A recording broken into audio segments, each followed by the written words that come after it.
पिछले एपिसोड में मास्टर सुआ ने यू हाव वांग और सियाओ को सूर बन दिया था, जहाँ पर कि वे इसे एब्जॉर्ब करने लगे थे। इसके बाद अगले सीन में हम देखते हैं कि वे तीनों अभी भी इसमें बिजी होते हैं और फिर इसके कुछ देर के बाद हम देखते हैं कि यू हाव इसमें कामयाब हो गया था। फिर वो खुश होते हुए कहने लगता है कि मेरी सोल पावर लेवल 30 से आगे चली गई है। जिसके बाद हम देखते हैं कि सियाओ भी लेवल 30 में ब्रेक थ्रू करने में कामयाब हो गई थी और अब इसीलिए वे सब इस बात से काफी खुश होते हैं। लेकिन तभी अचानक से हम देखते हैं कि यहाँ पर बहुत ही जोरों की हलचल होने लगती है और कोई मास्टर सुआ को आवाज लगाते हुए कहने लगता है कि तुम जल्दी से बाहर आओ। तब इसके वजह से हम देखते हैं कि श्रेक एकेडमी के बाकी सभी लोग भी काफी परेशान हो गए होते हैं और वहीं यू हाव मास्टर मुझसे पूछता है कि यहाँ पर अचानक से ये क्या होने लगा। लेकिन अभी भी हम देखते हैं कि मास्टर मुंह को इसके बारे में कोई भी चिंता नहीं होती, इसीलिए वो यू हाव से भी कहता है कि तुम्हें इसके बारे में परेशान होने की जरूरत नहीं है और इसीलिए मैं चाहता हूँ कि तुम इसे मास्टर सुआन और बाकी लोगों के ऊपर छोड़ दो। तभी हम देखते हैं कि मास्टर सुआन और बाकी लोग इससे डील करने के लिए रेडी हो गए होते हैं और इसीलिए वे सभी जल्दी से फाइट करते हुए श्रेक एकेडमी के गेट के सामने आ गए थे। जिसके बाद हम देखते हैं कि यहाँ पर नव मेहनत सेक्टर के बहुत सारे स्टूडेंट आ गए थे,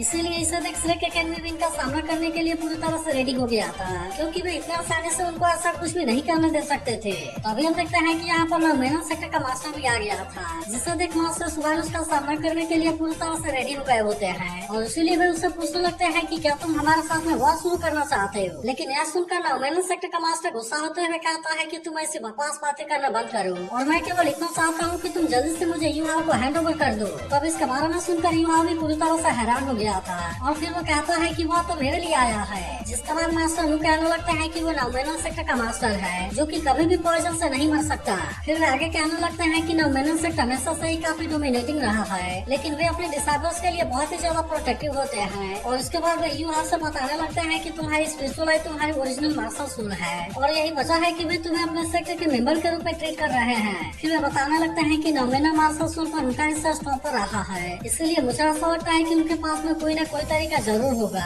जिसका यूज करके वे तुम्हारी स्पिरिचुअल लाइफ को फिर से अवेकन कर सकते हैं। तब इसके बारे में सुनकर यू हाव भी हैरानी से पूछता है कि क्या सेकेंड अवेकनिंग हो सकती है। तब इस पर मास्टर नु कहने लगते हैं कि body master soul ordinary martial art से पूरी तरह अलग होती है, इसीलिए ऐसा हो सकता है कि वो सेकेंड अवेकनिंग के लिए तुम्हारी मदद कर सके, जिसके बाद से तुम्हारे मास्टर सोल का लेवल हायर लेवल में अपग्रेड हो जाएगा और इसी के साथ साथ तुम्हारी ताकत भी बहुत ज्यादा बढ़ जाएगी। लेकिन तभी हम देखते हैं कि नवमेनन सेक्टर के मास्टर ने अपना सोल्डिंग को एक्टिवेट कर लिया था और अब इस तरह से वो मास्टर सुआन का सामना करने के लिए भी रेडी हो जाता है। तब उससे देख मास्टर यू हाव से कहते हैं कि अगर तुम नवमेनन सेक्टर को ज्वाइन करना चाहते हो तब श्रेक एकेडमी तुम्हें इसके लिए एक बार भी नहीं रोकेगा। लेकिन हम देखते हैं कि यू हाव किसी भी कीमत पर श्रेक एकेडमी को नहीं छोड़ना चाहता था, इसलिए वो मास्टर मुझसे कहने लगता है कि श्रेक एकेडमी तो मेरा घर है जबकि थैंक सेक्ट मेरा सेक्ट और इसीलिए मैं कभी भी इसके बारे में अपने डिसीजन को नहीं बदलूंगा। तब इसकी ऐसी बात सुनकर मास्टर वांग और सियाओ इस बात से काफी खुश हो जाते हैं और मास्टर कहने लगते हैं कि तुम तो सच में बहुत ही अच्छे हो। लेकिन तभी हम देखते हैं कि मास्टर सुआ ने भी अपना सोल्डिंग को एक्टिवेट कर लिया था और अब इस तरह से वे नवमेनन सेक्टर के मास्टर का सामना करने के लिए रेडी हो गए होते हैं।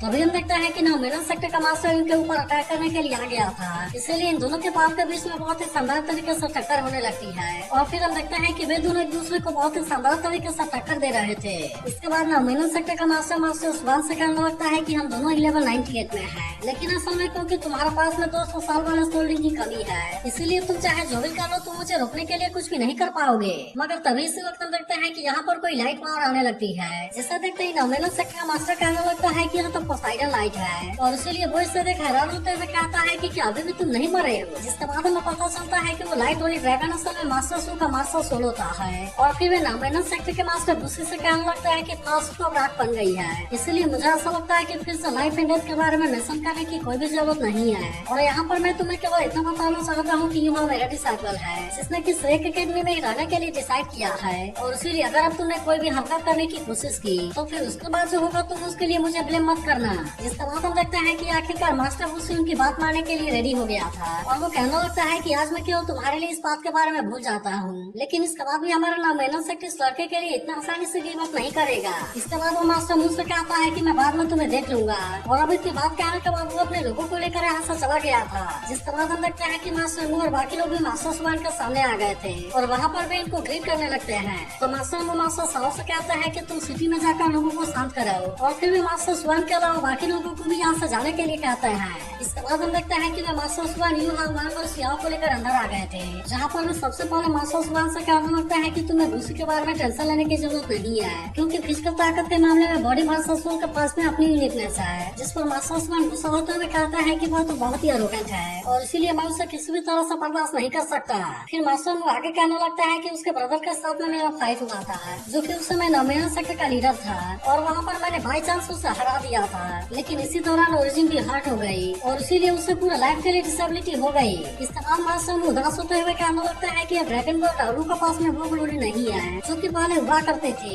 लेकिन यह सुनते ही मास्टर सुबानू से कहने लगता है कि आपको इस तरह से बात नहीं करनी चाहिए, क्योंकि आप तो सिर्फ के पवेलियन मास्टर हैं। लेकिन फिर मास्टर उदास होते हुए कहने लगता है कि इंसानी लाइफ की एक लिमिट होती है और इसीलिए मुझे भी फील हो रहा है कि मेरी डेडलाइन अब ज्यादा दूर नहीं है। तब इनके ऐसे बातों को सुनकर वे सभी भी काफी परेशान होने लगते हैं, जिस पर मास्टर मुझ से कहता है कि तुम्हें इनके बारे में ज्यादा चिंता करने की जरूरत नहीं है। जिसके बारे में सुनकर युवा भी तुरंत इनके सामने आकर बैठ गया था। फिर मास्टर युवा से कहने लगते हैं कि जब मैंने तुम्हें पहली बार देखा था मैं तभी समझ गया था कि तुम्हारे पास कोई ना कोई स्टोरी जरूर है, इसीलिए उस समय तुम्हारी आंखें भले पूरी तरह से साफ थी, लेकिन इसके बाद भी मैं उनके गहराइयों में छुपे हुए पेन को देख सकता हूँ। जिसके बाद हम लगता है कि ऐसी बात सुनकर वांग और सिया भी इस बात से काफी उदास हो गए थे। और फिर मास्टर युवा से कहता है कि साथ और तुम्हारी पेन गायब हो गई है, और मुझे लगता है कि ऐसा इसीलिए हुआ होगा क्योंकि तुम सेक एकेडमी को अपना घर समझते हो। तब इसके मामला सुनकर युवाओं की आंखों से भी आंसू आने लगते हैं, और फिर हम देखते हैं कि वो यहाँ पर सभी के साथ में बिताए हुए सारे पलों को याद करने लगा था। इसके बाद मास्टर युवाओं से कहने लगता है कि मैंने बुशी से भी बोल दिया है कि तुम मेरे डिसाइपल हो, और इसीलिए जब तक तुम सेक एकेडमी में रहोगे उसके पास में तुम्हारे बारे में कोई भी आइडिया नहीं होगा।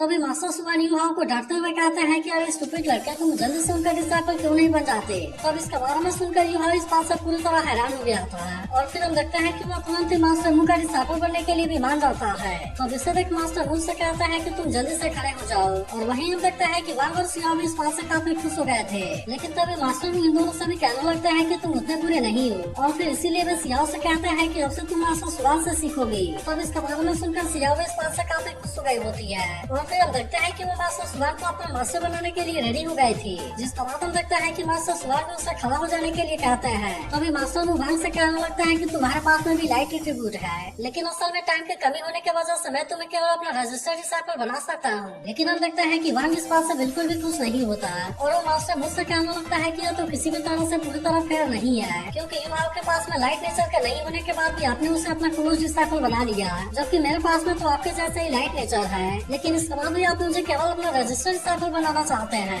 तब इसके ऐसे बातों को सुनकर मास्टर भी हंसने लगते हैं, और फिर भगवान से कहते हैं कि तुम्हारी बात तो सही है, और इसीलिए चलो आज मैं तुम्हारे लिए एक्सेप्शन बना देता हूँ, और आज मैं यहाँ पर 2 क्लोज डिसाइपल को एक्सेप्ट करता हूँ। तब इसके बारे में सुनकर भगवान भी इस बात से बहुत ही खुश हो गया था, और फिर हम देखते हैं कि वह तुरंत ही मास्टर मुंह को इसके लिए थैंक यू भी कहता है। लेकिन तभी मास्टर मुंह थोड़ा सा सीरियस होते हुए कहता है कि आज का दिन तो बहुत ही स्पेशल लग रहा है, क्योंकि फिर से एक और फ्रेंड यहाँ पर विजिट करने के लिए आ गया है। जिसके बाद हम देखते हैं कि इस बारे में सुनकर मास्टर सुबान तुरंत ही पता लगाने के लिए बाहर आ गए थे, लेकिन यहाँ पर अभी इनको ज्यादा कुछ दिखाई नहीं दे रहा था, और इसीलिए वे तुरंत ही अपने क्रॉस पावर का यूज करके अटैक करते हैं। जिसके बाद हमें पता चलता है कि यहाँ एक लेयर के पीछे जिंग हुंगचन छुपा हुआ है, जो कि मास्टर सुबान से कहने लगता है कि क्या यही श्रेय की खातिरदारी है। लेकिन हम देखते हैं कि मास्टर सुबान अब इसके बारे में उससे कुछ भी नहीं कहते, और वे बड़े प्यार के साथ में उसको पोसाइडन हॉल के अंदर इन्वाइट करने लगते हैं। जिससे देख जिंग हुंगचन हैरान होता है कि इसने तो बहुत ही आसानी से मुझे पोसाइडन पवेलियन में एंटर करा दिया। लेकिन फिर हमें पता चलता है कि मास्टर मुंह ने मास्टर सुबान से ऐसा करने के लिए बोला है, और इसी के साथ उन्होंने कहा था कि नॉर्थ सिटी गेट के बाहर वाले रूम को देखने के लिए सिया लाइनर को भेज दो, क्योंकि वहाँ जंगल में हमें कुछ न कुछ हासिल जरूर होगा।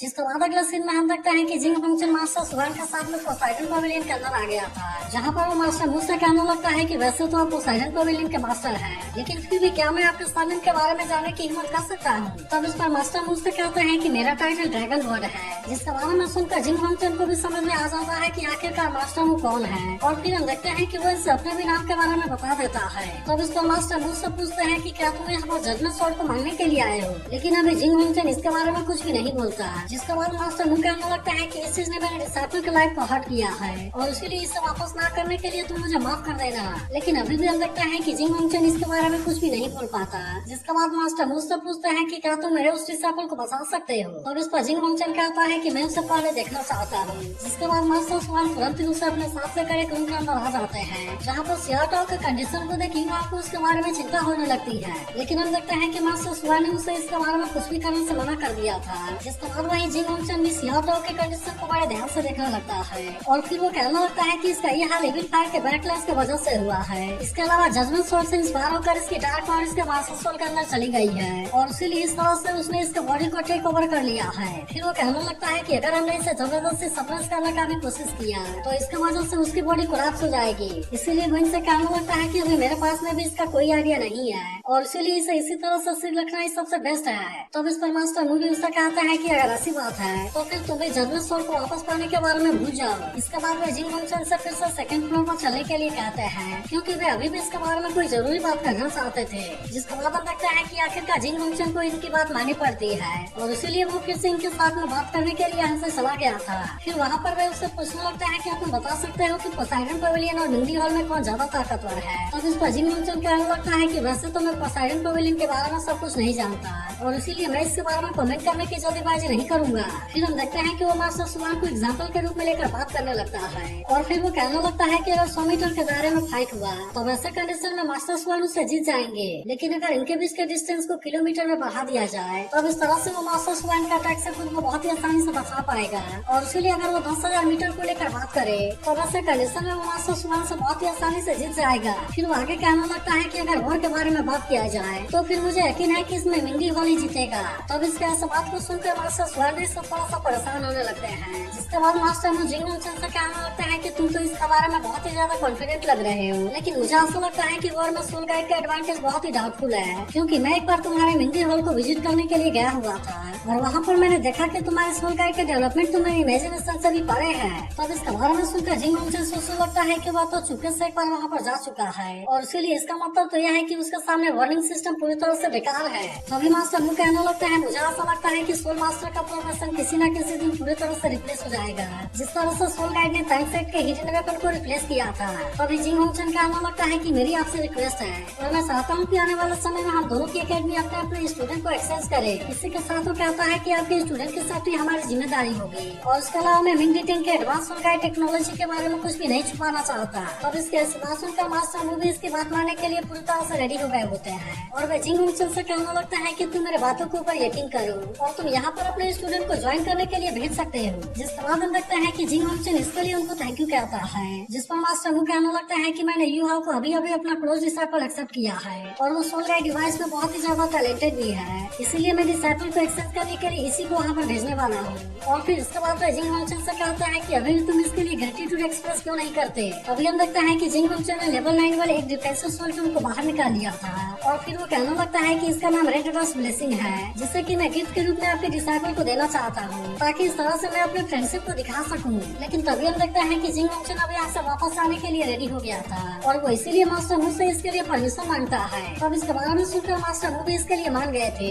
और फिर हम देखते हैं कि मास्टर सुवान उसे छोड़ने के लिए उसका साथ चाहते हैं। लेकिन तभी हम देखते हैं कि सियानो चियान भी किसी चीज के बारे में बताने के लिए यहाँ पर आ जाते हैं, जबकि वहीं दूसरी तरफ हम देखते हैं कि जंगल में जिंग होंगचन के लोगों के ऊपर अटैक हुआ था और इसीलिए इसके बारे में जानकर वो इनके ऊपर काफी गुस्सा होने लगता है और फिर वो श्रेक एकेडमी के ऊपर गुस्सा होते हुए कहता है कि मैं तुम्हें देख लूंगा। वहीं उधर सियान बताने लगती है कि उन लोगों ने हमारे एकेडमी के ऊपर लेवल 9 वाले कस्टम इंस्टॉल सोल कैनन का यूज किया था और उन्होंने इसे बिल्कुल ही हमारे ऊपर टारगेट किया था, लेकिन फिर भी हमने उन सभी को किसी तरह से डिसमेंटल कर दिया और उस तरह से हम उसे वापस लेकर भी आ गए। तभी सियान खुश होते हुए कहता है कि अब तो हम इसके ऊपर बहुत ही अच्छे से रिसर्च कर पाएंगे। लेकिन अब इसके बारे में जानकर वांग भी इस बात से काफी परेशान हो गया था और फिर वो कहता है ऐसा लगता है कि जिंग होंगचन जब मास्टर मुझ के साथ में नेगोशिएशन कर रहा था तब उस समय उन्होंने श्रेक एकेडमी के ऊपर लेवल 9 वाले सोल कैनन का टारगेट किया था और इस तरह से वो तो किसी भी समय हमें मारने के लिए रेडी थे। तब इसके वजह से हम लगता है कि यूहाओ को इसके बारे में काफी चिंता होने लगती है और वो कहने लगता है कि मैं तो अब उसका डिसाइपल बनने वाला हूँ। तो अगर एक्सप्लेनेशन